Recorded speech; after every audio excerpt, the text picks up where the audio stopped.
All right, let's jump right into a really tough one. We're talking about one of the most head-scratching statements in the entire Bible.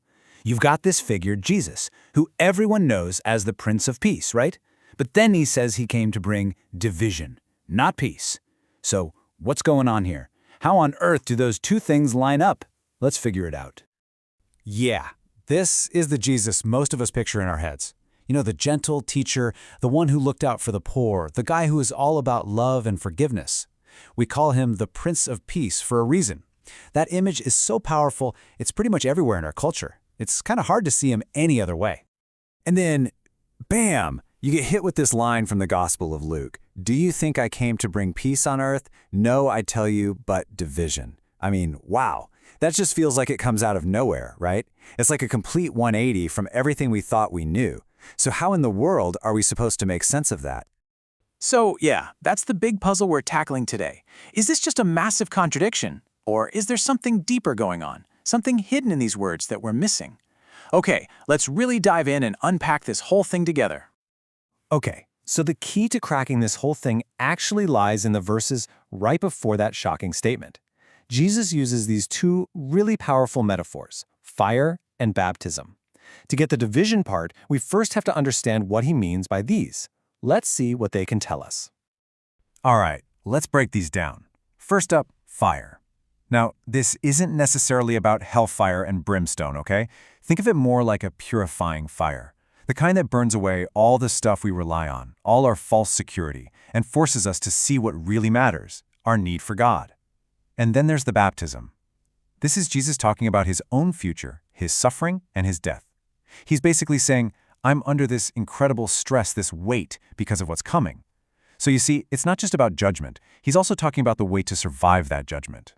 So once you get that it's about cleansing and sacrifice, you start to see things a little differently. You realize that division isn't the goal of his message, not at all. It's the inevitable consequence. It's what happens when a truly radical truth comes crashing into the way things have always been. And to make this idea, which is thousands of years old, feel a little more real, let's look at a modern story.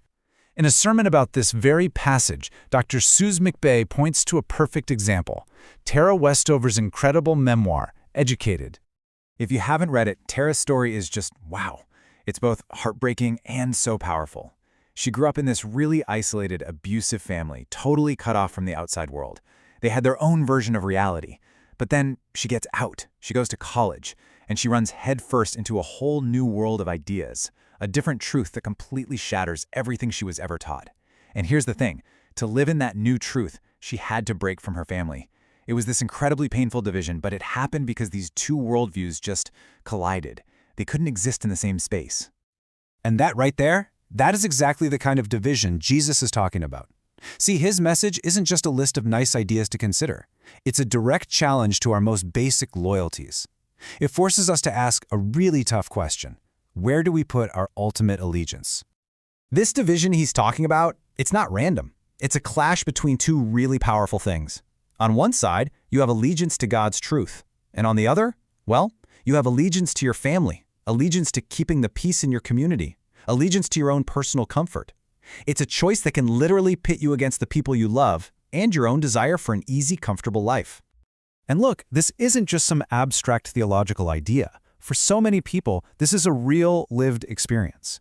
As one person on Reddit put it, really simply and clearly, the verse is referring to the fact that when people convert and accept Christ, it will divide the family and the community. It's about the raw, real-world consequences when someone's core beliefs change. It can shake a family or a whole town to its very foundation. So, where does that leave the whole Prince of Peace thing? This is where it all finally clicks into place. See, Jesus isn't offering us a choice between peace and division. No, he's offering a choice between two totally different kinds of peace. Okay, so you've got peace with the world. This is the easy kind, right? It's about avoiding conflict, not rocking the boat, keeping everyone happy. It's about maintaining social harmony, even if it means compromising what you believe. And then there's peace with God. This is a much deeper kind of peace. It's about being in a right relationship with him, and that might actually cause conflict with a world that doesn't accept his truth. So here's the bottom line. The division is a consequence. It's not the goal. It's a symptom, not the disease. The ultimate aim is and always was peace. But it's a specific kind of peace, a peace with God that's bigger than just getting along with everyone. And sometimes pursuing that deeper peace means you're going to create a little friction with the world around you. And that leaves us with a question that's just as relevant today as it was 2,000 years ago. It really all comes down to a question of allegiance. So, when the rubber hits the road, when your comfort and your relationships are on the line, who gets your loyalty? Is it the world, or is it a truth that asks for something more? As always, that's a choice you have to make for yourself.